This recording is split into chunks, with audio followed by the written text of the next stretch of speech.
Hi, I'm Doug from Dynamic Computing, and welcome to episode 157 of 10-Minute Amiga Retrocast. This week, we're going to do something I don't normally do and review a game.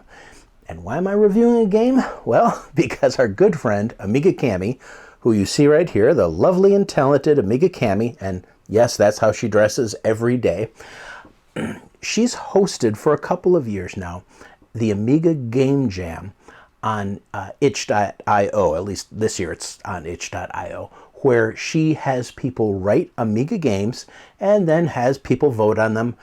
She has judges, kind of like Amiga Art Contest, and then she allows just normal people to log in and vote for their favorite game. This year's theme was Sword and Sorcery, and there's a lot of really fantastic games out there, and I'm going to be covering a few more of them over the next week or two. But the game I'm looking at today was created by my good friend Nivrig, who he did Turbo Tomato, which you'll see a review for right there, which is still one of my favorite games. I still absolutely love that game. It's a blast to play. And he's done other games like Dodgy Rocks and a few other cool Amiga games.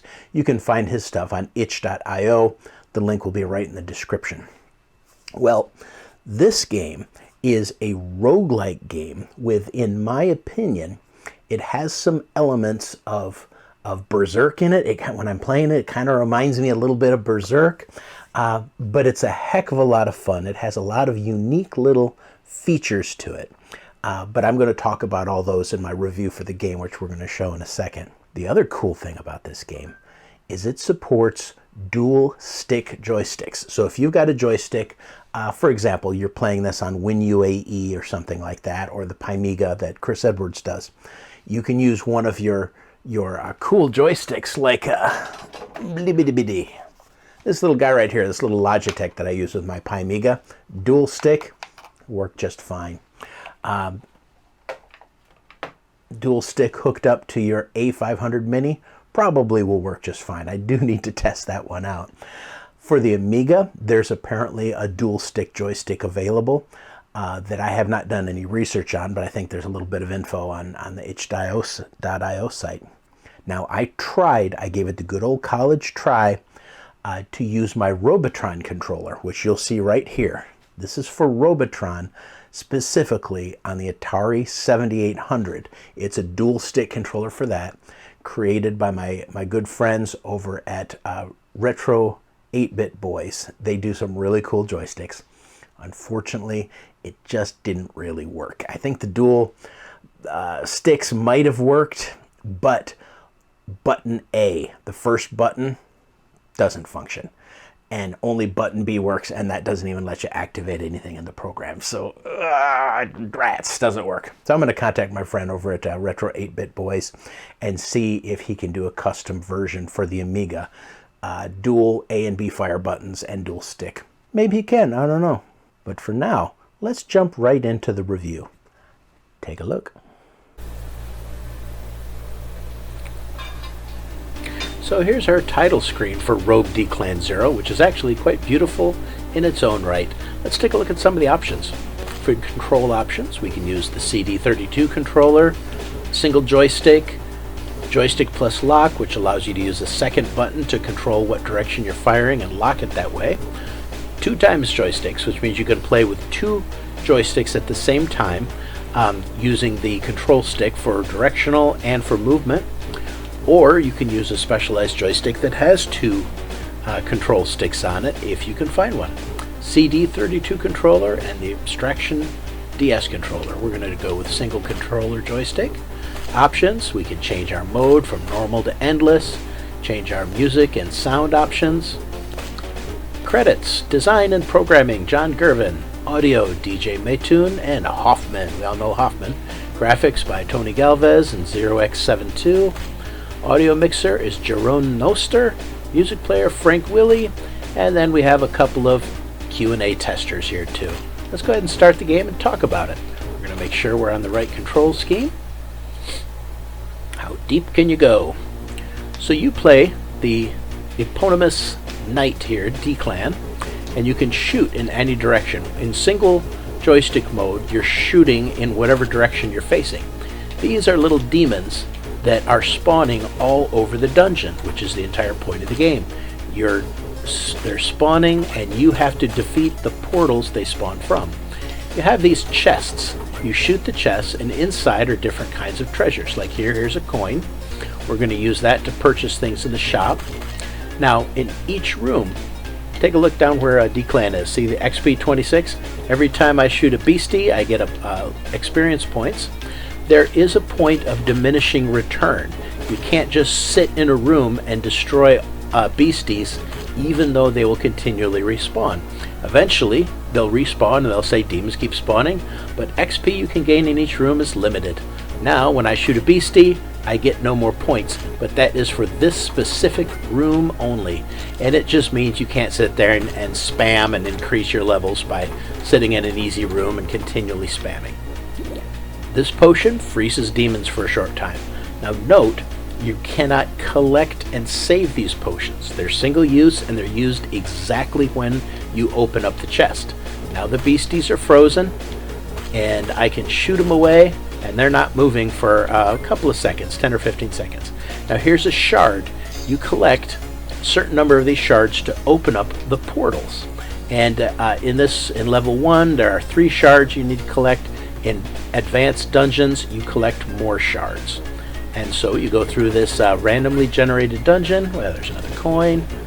And if you want to take the time to kill the beasties, have at it. It will increase your experience points and eventually make you a little more powerful.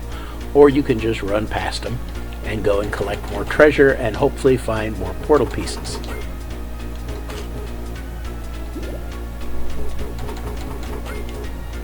Now here's a green potion. With the green potion will grant you temporary invincibility, so while you're flashing, the beasties can't hurt you. That's kind of cool. Red potion, take a look on the left hand side at my number of hearts I have, which can be increased. Red potion restores health. Yay! Those are fairly uncommon. Now here, in this store, you can access the Enhancement Emporium, which is basically a store that appears in every level of the dungeon and allows you to buy power-ups with your coins. Now, if you don't have 5 coins, it is absolutely not worth opening the door because you can only go into the store 1 time per level. We want to make sure we have at least 5 coins before we go in the store. So let's hope that one of these chests has 1 more coin in it so we can actually show you the store now. If not, we'll come back to this part.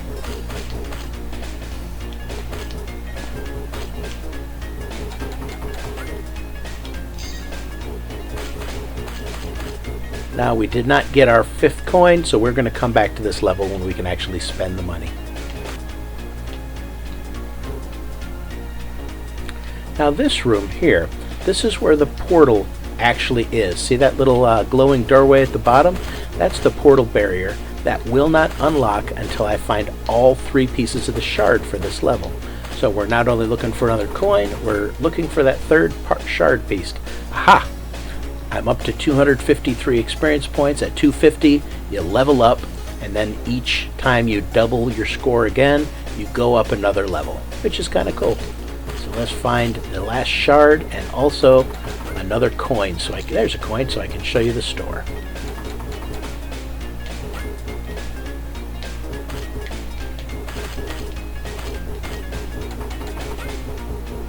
The last shard piece.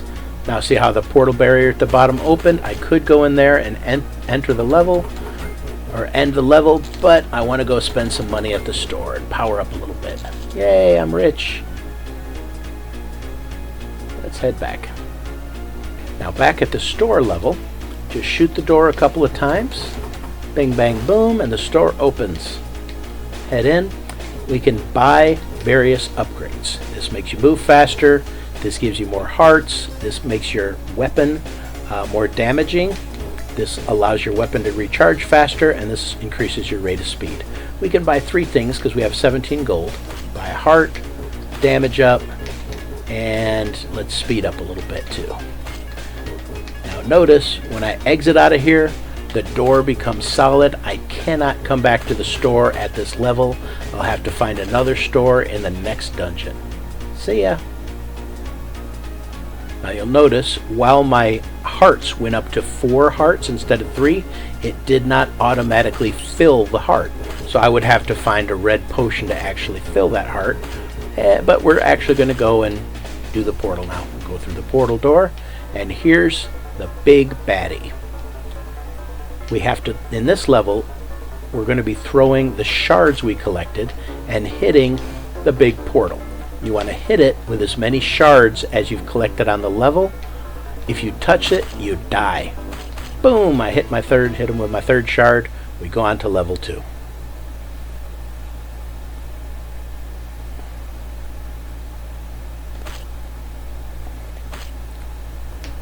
On these next levels, you're going to meet new enemies. We'll take a look at a few new enemies. There's a green one. These take a few more hits to defeat, and they're worth a few more experience points.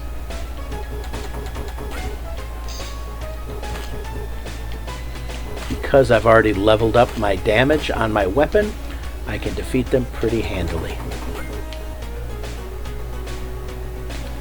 Free the villager. This is cool. At various points in some of the levels, you're going to find a villager who's all tied up. Go over and run over the villager. They thank you, and they will leave you either some coins. There, they left me 10 coins, or sometimes they leave you little gems that allow you to buy other things like healing and maybe some bombs and some other cool stuff. Now the yellow potions, they recharge your cast power. You can only use your weapon as long as your cast power that you see down at the bottom, right above where it says bomb, is lit up, and you see every time you shoot it goes down. You don't want to get caught not being able to shoot. That's why you see me not generally just shooting wildly, only shooting when I have a particular purpose for it. Whee! Into the shop. This time let's increase our rate of fire and increase our strength a little bit. And we found the portal room. We don't have enough shards to open it up yet, but usually in the portal room you'll find at least 1 shard most of the time. Yay!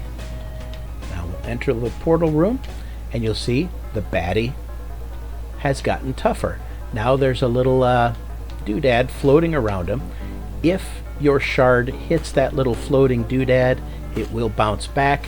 As you go deeper and deeper into the dungeons, more and more of those little spinny doodads will appear around it. I've had up to 4, maybe 5 of those little doodads spinning around it. It makes it much more of a challenge as we go on. Now we've got some red demons to go along with our white and our green ones. They're just a little bit tougher.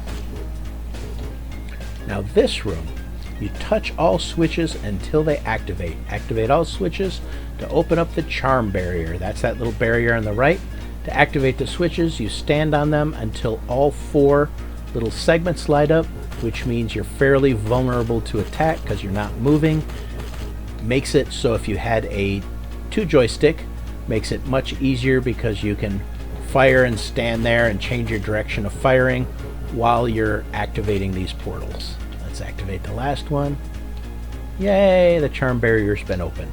Now watch what happens when we go into the room that was protected by the charm barrier. Collect the legendary charm. Ta-da! Healing. Now these charms do different things, and they are absolutely randomized. The ones I've received are healing, which means that as I go through the dungeon, watch my little healing gauge. See how I just healed a little half a level? Every couple of seconds you get half of a heart back, which you normally don't do. Normally you'd only get healing if you found the red potions. So all throughout the rest of this level I will be healed periodically if I get damaged, which is kind of cool. Other ones that I've found increase your shot power dramatically or give you magical armor, which is actually kind of cool. They make you pretty invincible until your armor's worn down. There's another villager that needs rescuing, so I'll work my way over there and rescue the villager and see if maybe this time they'll give me a gemstone instead of a coins. Yay! A gemstone. Collect gemstones to purchase special enhancements. And we'll find a store, and I'll show you what those do.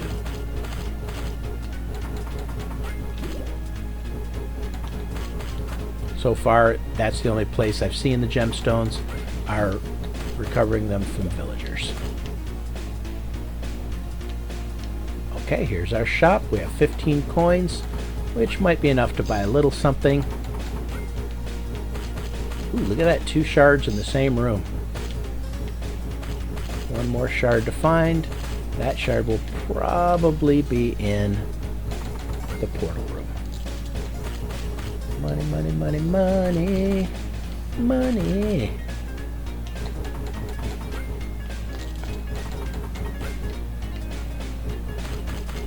More chests in this room.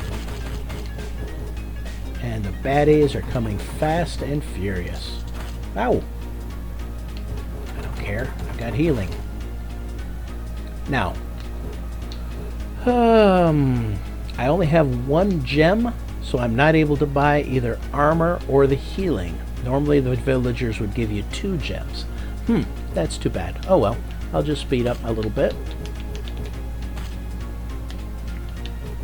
Honestly, the charging is the last thing I buy because I never really run out of casting power.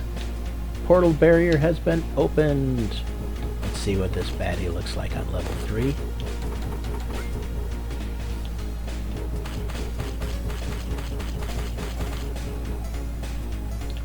Yay! See, he's got 2 little planets around him now.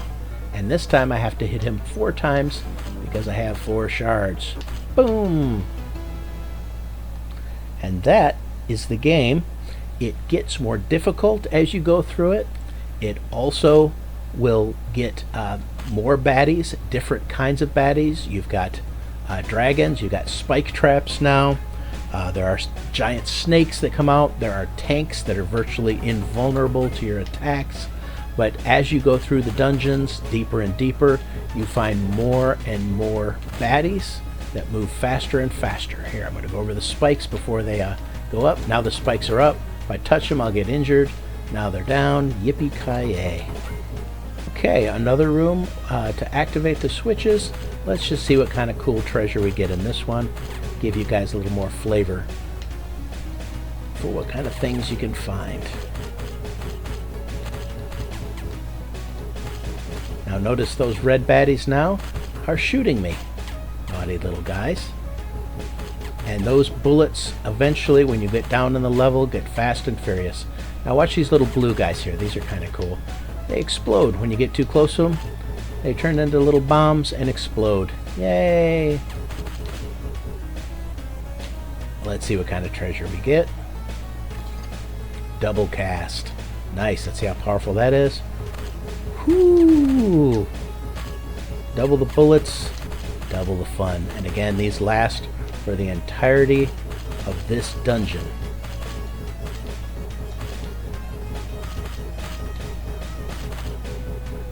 So that is the game. There is so much more to it as you go deeper and deeper in the dungeons.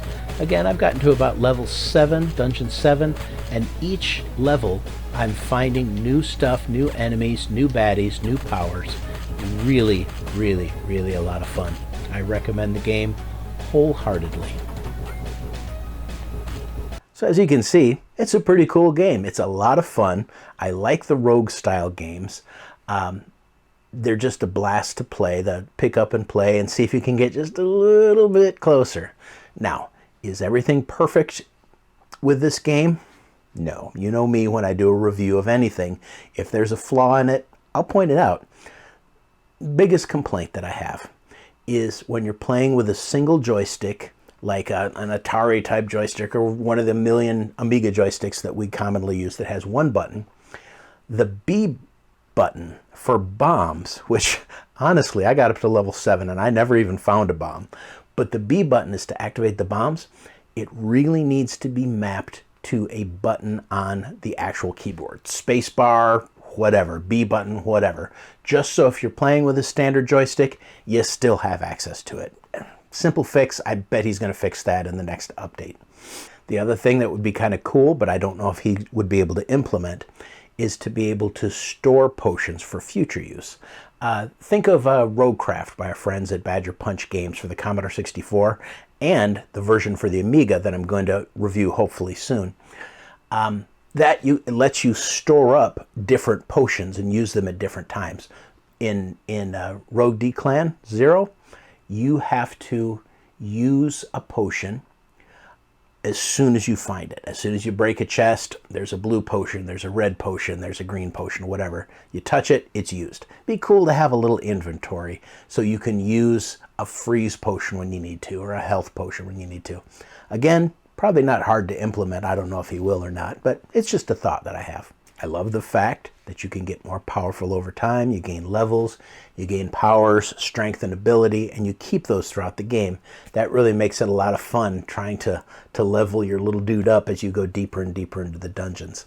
I think that the mix of monsters is pretty good, and the fact that they constantly respawn is kind of neat. Some games I hate that in, but this one I kind of get the point of, because it's kind of the point of the game. The dungeons have been infested with demons. A portal is open and demons are rushing in. So yeah, I totally get it. My final opinion, I love it. I'm having a lot of fun with it. Can't wait to play it again. I've played it on my Amiga 600, works fine with a 68030 in it.